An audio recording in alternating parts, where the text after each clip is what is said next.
Ladies and gentlemen, for millions of Indians who are living in the United States, sending money home, it is not just some unusual financial transaction. It is part of daily life.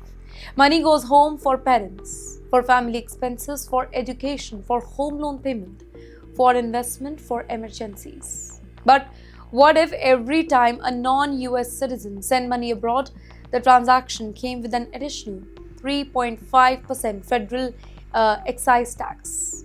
Well, that is the proposal at the center of the story tonight.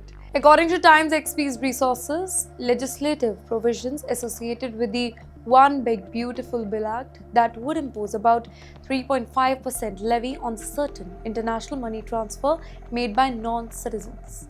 And that distinction, it is extremely important because the proposal is described as being based on citizenship status rather than simply whether somebody is a US tax resident or not.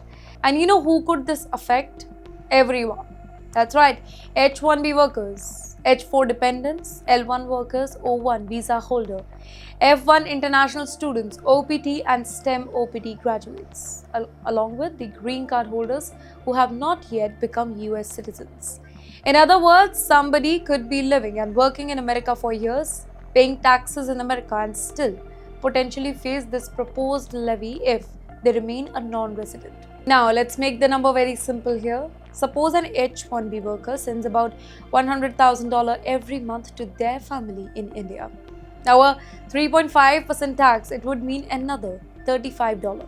$35 every month. That becomes $420 a year. Now, increase the amount.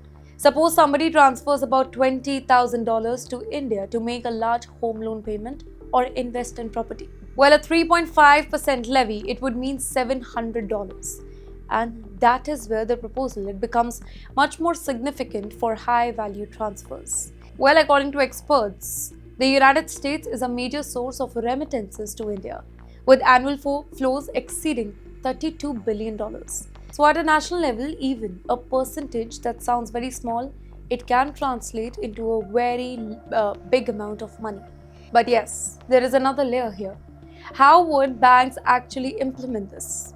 Well, financial institutions could potentially need additional information from customers to establish citizenship status and determine whether the transfer is taxable or not. That means documentation and compliance, it could become much more important. Well, for Indian professionals who are living in America today, this raises a much bigger question. Will sending money home become much more expensive and more complicated? Well, the answer depends on what ultimately becomes a law and what implementation rules are adopted.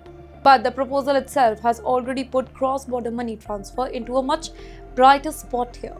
And yes, for the Indian diaspora, this is important because money does not just move from America to India. It supports entire family. It pays mortgages. It funds the education. It supports business. It moves between the generations. So even a seemingly small percentage, it can become a meaningful expense over time.